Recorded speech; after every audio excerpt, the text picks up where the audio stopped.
With James coming to you from the ProPix TV studios in Vancouver, British Columbia, Canada. And of course, we have been watching very closely as the Trump administration has passed its 4-week mark in office and the chaos they have caused to the global community. Now, the latest is coming up that the Trump administration is looking to kick Canada out of the Five Eyes intelligence agreement. Now, that is the international sharing and cooperation of intelligence between the countries of Canada, the United States, Australia, the United Kingdom, and New Zealand. So with that happening, it's not just going to have an impact on Canada, but it's going to reduce the sharing of information between these five nations, specifically when it comes to Canada. Now, the further implications of this is the impact it has directly on the United States. Now, because Canada and the US share borders, we need to take a look that if Canada's stability and its national security is weakened, of course that has a direct impact on our neighbors to the south and in some cases to the north when you look towards Alaska. Now, this is concerning because there is a lot of data that goes back and forth and a lot of warnings and briefings that go back on a daily basis between the Five Eyes nations. If the U.S. takes steps to kick Canada out of the Five Eyes nations, that reduces the intelligence for all of the members, not just Canada. Now, it also bears to bring up, if that does happen, what's going to happen with the alliance between Canada and the U.S. when it comes to northern regions and NORAD, that is the North American Air Defense System, and that also could come into effect, or into question, I should say, if there is the reduction of cooperation and the tensions seem to be getting worse between Canada and the U.S. Now, we're also looking at the 3-year mark of the war in Ukraine. Russia has outright declared an illegal war on Ukraine. They invaded the full-scale invasion 3 years ago, and yet now it seems that the U.S. is kowtowing to Vladimir Putin. Putin is offering the U.S. over 100 million tons of aluminum to help the U.S. economy to access cheap aluminum that they are not going to be able to get without tariffs under Donald Trump's plan. Now, of course, that's going to have huge impacts on everything from the automotive industry, automotive parts, and other manufacturing within the U.S. But if they are able to get those hundreds of tons or hundreds of millions of tons from Putin at no charge or at a subsidized rate, it goes against international trade treaties. But at the end of the day, Donald Trump obviously has shown that he doesn't care about treaties, trade agreements, or other things that are outside of the U.S. Now, taking into effect the looking from a perspective a bit further back and looking at how the tariffs are going to be brought in the U.S., he is looking at tariffs based on what other nations average their tariffs to be. And unfortunately, with the way that the tariffs are set up in international law and trade, is that the U.S., for example, and this applies to all nations, are not allowed to tariff a product at a different rate for different nations unless they are subject to a free trade agreement where there are tariffs that are removed.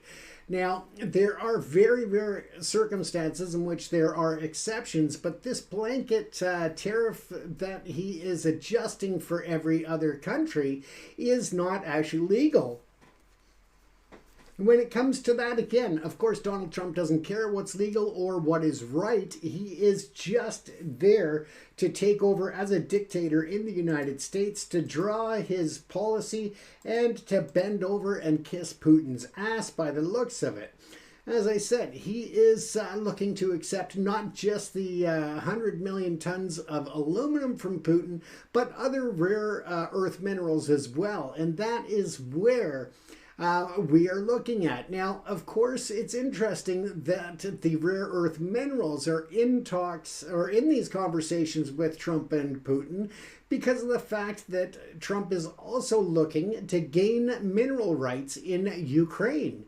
So if in fact he is trying to get mineral rights out of both Russia and Ukraine, he is using this opportunity to just really exploit all sides of the issue, but also the fact that if he is able to assist Putin in taking over the land and the territories in Ukraine, then of course there are more minerals that are available to the United States and to US-based companies, and of course their economy. So that also plays into a very big conflict of interest there.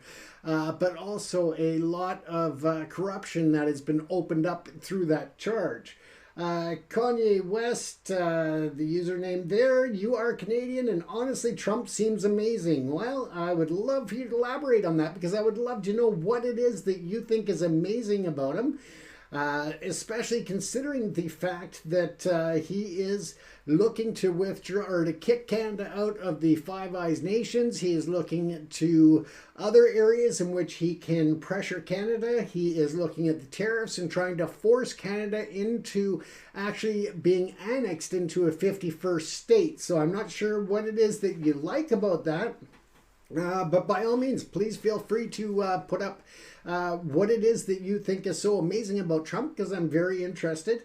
And again, I respect both sides of the argument. It doesn't seem like Canada is doing much right, so I don't really blame him. Well, I would strongly disagree with that comment. I respect your right to say it. I'm sure that you've got reasons why you believe that. But Canada is actually doing a lot better economically than the US overall. Canada has a much better social net than the US. The economy is stronger. The jobs are stronger in Canada. And as much as the misinformation or disinformation online, if you look at the actual numbers, it speaks for itself. And I know that there's a lot of anger and frustration with Trudeau, with the Liberals, and that is completely normal. That I totally understand and agree with. But what I don't agree with is the perception that Canada is doing so poorly, because it's actually quite contrary to the numbers and the true facts. And to that, I really encourage people to do some research, look at the actual numbers, because I think you'd be surprised if you dug deeper. But again, at the same time, I think that there's a lot to be said for both sides. So again, by all means, throw some more comments up there. I'd love to see what specific areas you don't think that we are doing things right here in Canada. And again, when you look at that, it's just a lot of different concerns that I have, in not just the way that he is disrespecting Canada, but I think that how he is disrespecting a lot of allies around the world. When you look at the fact that Donald Trump actually voted with Russia, Iran, and North Korea when it comes to the UN resolution yesterday, I really have concerns about that as well. In the fact that there is no mention in the addendums or any comments by the U.S. that actually hold Russia accountable or responsible for their illegal invasion of Ukraine. Now, I do also understand the fact that the part of the agreements that have been historically made through the protection of Ukraine with the Budapest agreements and such, is that, there has been agreements where the NATO was not going to pass this certain area or along the borders of Russia. So there is that. And with Ukraine pushing to join NATO, that of course just spurs on Russia even further. When you look beyond that, of course, the U.S. With the Budapest Agreement and other agreements, there were security agreements placed within those that had some type of security for Ukraine from Russia. So again, there are both sides being violated in terms of the historical agreements, and that is essentially, you know, something that has to be looked at from both sides, and that's where both sides have a role in that and have to find some level of negotiated ground. I don't think it's fair to say that Ukraine has to give up all of the land that or all of the territory that Russia has gained, because I don't believe that Russia should be rewarded for taking illegal actions, an illegal invasion, and an illegal war to the Ukrainian people. So I don't believe that it's right to reward him. Alec McLeod, immigration was in trouble when Miller became minister. And I think that you're right there in terms of, but I don't know if we can blame it just on one person. I think that there are a lot of people to blame for uncontrolled immigration. And that, I think, is their biggest problem, is the uncontrolled immigration as opposed to just immigration as a whole. There is a lot of need for immigrants in Canada for jobs, for technology, for advancements, research. I think that there are a lot of ways to which the controlled immigration can benefit the nation. But uncontrolled, no, absolutely. I agree that there is a major problem there. I believe that the last estimates just in foreign students who were supposed to be attending classes in Canada that were given student visas, approximately 30,000 of them were not actually attending the programs that they had claimed to be attending by entering the nation and by getting those student visas. So that is a big concern. And we also know that some nations have been using the student visa program to get foreign actors and agents into Canada for nefarious reasons. And that, again, is where things need to be really tightened up on those type of programs. Again, the exploitation by certain corporations and even individuals, but mostly big corporations that have been exploiting the foreign worker programs and basically bringing in foreign workers to do jobs that Canadians could be doing, but instead they bring in foreign workers who will do it for much cheaper. And that has been a way that some corporations have exploited the system to their advantage, and that is why there have been clawbacks on that. And yeah, that is unfortunate, because what has happened is that people say, okay, there's not enough Canadians to do these jobs. And you're right. In some industries, we cannot get enough Canadians to do jobs. And some of that's agriculture, picking, produce or fruit, working in hospitality and such. But there's also the other side of it, where companies are placing advertisements for positions, for jobs, and they put these applications out, or these requests for applications out. They'll receive 1,000 resumes for a certain position. They go back and they talk to the government and say, listen, we have advertised. Here's our receipts. We've placed advertisements all over, and we have not found anybody qualified or had qualified respondents to the ads that make it that we can hire in Canada. So therefore, we have to go outside of Canada and hire for these positions. Now, unfortunately, what they will do is slip certain keywords into an algorithm where AI evaluates the resumes, and they'll put certain things in there that may not even have anything to do with the job. But because these resumes do not hit that algorithm or that key point or data point, then they are rejected. And that is not because the person is unqualified. It's because the employer is manipulating the data in order to bring in the foreign workers and exploit them by paying them much less than what they would have to pay Canadian workers. And again, that is a big issue in Canada.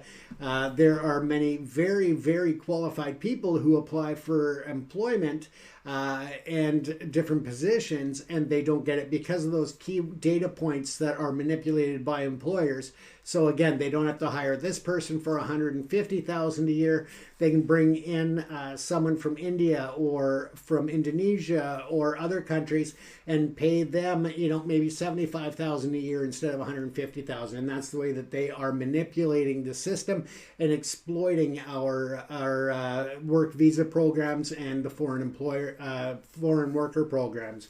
So again, it is one of those points where we need the workers for certain industries in certain areas, but at the same time, it opens the door to the exploitation by many corporations. We know that Canadian Tire has been caught doing this. We know that other companies such as Restaurant Brands International or Tim Hortons has been caught manipulating or taking advantage and exploiting the foreign worker program. So a lot of Canadian corporations have been doing it. There are some that are getting caught now, and that has exposed the program's vulnerabilities. But at the same time, in my opinion, I think that the employer is going to continue finding ways to exploit the opportunity to bring in low-cost foreign workers, and that is the sad thing. I think that if they want to continue to bring in foreign workers for certain industries, the industry as a whole has to be studied, and they have to be able to prove that there is a void there that they can't fill as an industry, not as an employer based such as Canadian Tire. So I think that's where the problem is as well. When you look at the overall employment rates in Canada, I think that we are doing fairly well, and I think that we also have to look at, as I said earlier, the visa programs. Oh, sorry, I'm just going to... Sorry, Ashley. If you want to join me on a live, Ashley, I know that I just got a request there, but if you want to join as a commentator or as a co-host, by all means, send me an email, and I'd be more than happy to discuss it off the air and schedule you to be on the live chat program at a future time. I don't just open the door live without talking ahead of time, and that I think is for obvious reasons. You just need to look at what the conversation is and such. So once again, yeah, I do encourage you, though, if anybody's interested in joining the conversation and being a co-host in the program with me as a guest host to come in and have conversations, it's always welcome. But again, we look to pre-vet that as well. We want to just make sure that we're all on the same page. We can be on different sides of the topic and different sides of the conversation, but we just want to make sure that it's a real person, not a bot, all that sort of thing. So by all means, Ashley, if you want to reach out to me or anybody else, if you want to jump on as a guest on the program at a future time, by all means, just email smile@propixcanada.com. That's SMILE at PROPICScanada.com. And yeah, that's the email that you can reach out to me, or just message me through the app as well. But again, I do encourage people to be a part of the show, and I love it when people put their comments up in the comment section, or if you have questions, by all means, you can put those up there. And if you have conversation topics that you want to discuss, by all means, feel free to put it up there as well, because this is a conversation. It's a chat room that we can all chat together and talk about anything that you want. I come up with themes for each episode, but at the same time, those are not set in stone. They are there to be flexible, because again, it is a chat program where I encourage you to, throw up other topics and that. Because of the fact that it is live, we can just talk about anything, and by all means, it doesn't have to be scripted to me. None of my programs are scripted in terms of more than just what the topic or conversation will be. And the reason for that is because I want to keep it fresh. I want to keep it authentic, and I want to keep it rolling.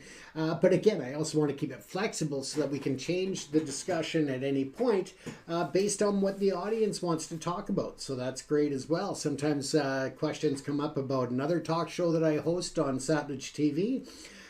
Sometimes people are aware of certain movies or television productions that I am working on or have worked on that have come out on Netflix or Apple or whatever. So yeah, sometimes the conversation goes to my acting and other positions. So yeah, by all means, but just throw comments up if you want to talk about them. Other than that, back to, so has Trump sold out the U.S.? I think he has in many ways. I think that he has really taken them in a dangerous direction. And I include in that Musk administration, although depending on who you ask or what judge is asking the question, I include Musk in that whole pot of craziness. And part of that, again, as I've said before, a big concern with the Elon Musk and Doge is that they have accessed all of the data from the U.S. Treasury. Now, this encompasses a great deal of information that not just covers the IRS, but it can also cover information that people have given when applying for travel visas, for student visas, for cross-border permits, for your Nexus Pass. All of this information can be obtained, as well as any shared information such as tax details and financial details if you file W-8s in the US or are a dual citizen, or for if you're doing business in the US and you have to get a TIN or a tax identification number. These are all things that Canadians now, their information has been accessed by Musk and been downloaded to their servers or been shared in many different ways.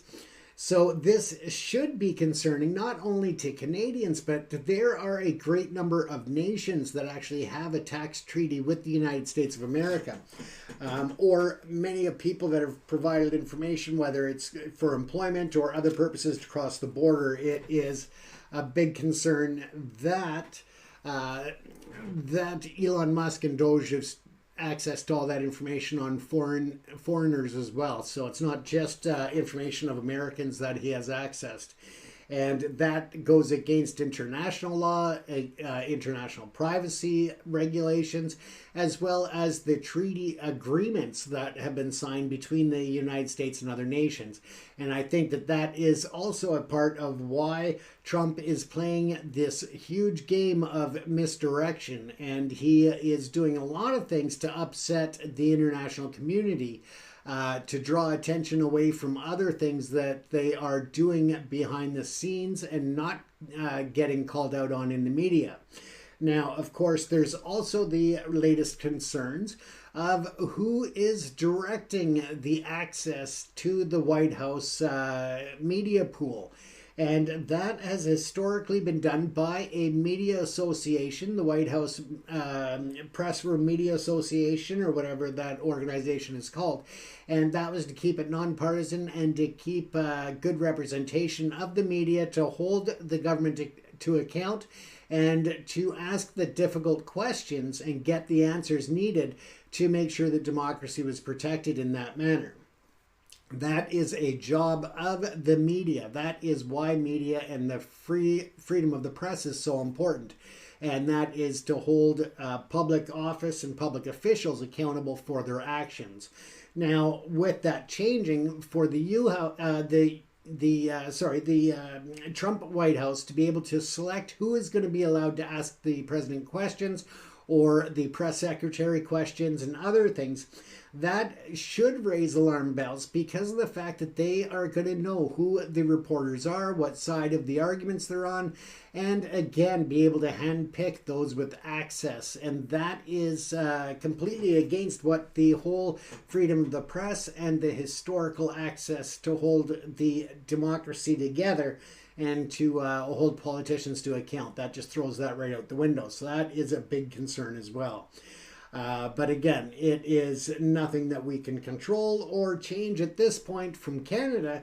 But again, it is where Americans need to stand up and protect their democracy, to protect those provisions that hold the government to account. Although there doesn't seem to be a lot of accountability going on in the U.S., the Senate should be stepping up a lot more. The Congress, they should be all really up in arms about a lot of things going on, but I don't see as much anger or argument on either side, and that's another scary thought.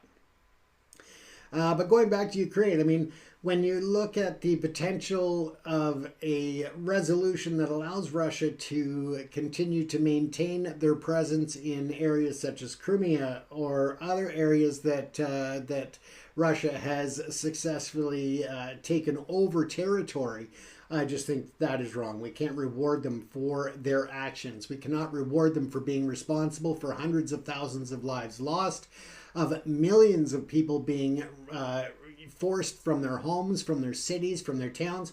Here behind me in this image on the green screen here, this is, if you look right there, and my finger's disappearing, I feel like Casper, but this is Independence Square in Kiev. And that was when I was there shortly after the war broke out, when I was covering the war. And you can see how quiet the streets are. You see the odd vehicle, you see the odd people. But for the most part, the bustling, crazy busy city was at a standstill. When I arrived at the train station, the train stations and commuter rail, it's all at the main central hub there in Kiev. And it was quiet. It was, you could have thrown a bowling ball down the center and not even risk hitting anybody in the ankle. That's how crazy it was when it was so silent. Streets that are usually just bustling with traffic and pedestrians everywhere and, just bumper to bumper. You could watch for 5 minutes without a single car going by. It was just insane. When I was walking through the main parts of the city there, including this area, I would hit security checkpoints and I would be held at gunpoint with machine guns pointed at my head, literally, while they went through my phone, my cameras, and to make sure that I wasn't speaking with or communicating with the Russians. They were making sure that I didn't have any footage or still images of sensitive areas. And it was a very, very tense situation there. And I'm sure that it only got worse after I left with the ongoing bombardment. But when you look at areas such as Bucha and other areas that we went into and witnessed the atrocities, the war crimes, the executions, the body parts strewn about the streets that have been burned. I mean, just the horrific acts that have taken place in Ukraine. Somebody needs to be held accountable for that, and they cannot be rewarded for those type of torture and human rights violations that we witnessed as journalists there. And on that, I'll also just share the point that several of the journalists that I met while I was over in Ukraine did not make it out. They were killed at different points within weeks of my visit, and to them, their memory, it was an honor to meet them and to be side by side with them at certain locations covering certain stories. But again, it is all about accountability as well. It's not just about finding an end to the war, it's about the accountability of what's gone on there. And that's where I think that there needs to be the end of the war, but I don't think it should be the end of the investigation. It needs to be investigated in terms of the war crimes, the possible corruption on both sides of the border, I just think there's a lot to be worked out after the ceasefire or a peace agreement is reached. I do hope that happens soon because, again, there's no winners in war except for the people that are investing in the weapons manufacturing around the world. Those are the only people that make off good when it comes to war. They're the only winners, and that's not acceptable either. But other than that, folks, I appreciate you taking the time to watch another episode here of Live Chat with James on ProPix TV. Once again, I will be back again tomorrow night between 11:45 and midnight Pacific Standard Time. And again, let me know where you're watching from. Even if you're watching the replay or the rebroadcast, by all means, let me know in the comments where you're watching from. Let me know if you have topic ideas that you would like to discuss on the show or like to see stories about on the show. I'm more than happy to do that as well. And at the end of the day, you're as valuable to the show as the platform that we're streaming on. Right now, we're continuing on TikTok with the live studio, but we are looking at doing other lives to see how they work, or not how they work, but what the response is to them on YouTube Live as well as others. Because of the fact that, of course, we know that TikTok in the US is still up in the air as to what's going to happen. Once again, an example of not only Donald Trump, but all the U.S. oligarchs that are trying to force TikTok to be sold, to be profitable for the U.S., for Trump, for Bezos, for all of those guys that are involved in that right now. And yeah, I just think that it is a very, very corrupt way of taking over a company. But again, we'll leave it at that. And I will say thank you again for watching. It's James Cousineau here at the ProPix TV studios in Vancouver, British Columbia. Make sure that you like, follow, and subscribe. Keep up for when all of the new episodes are posted or when we go live so you can get the notifications. Take care, everyone. Stay safe and be careful out there.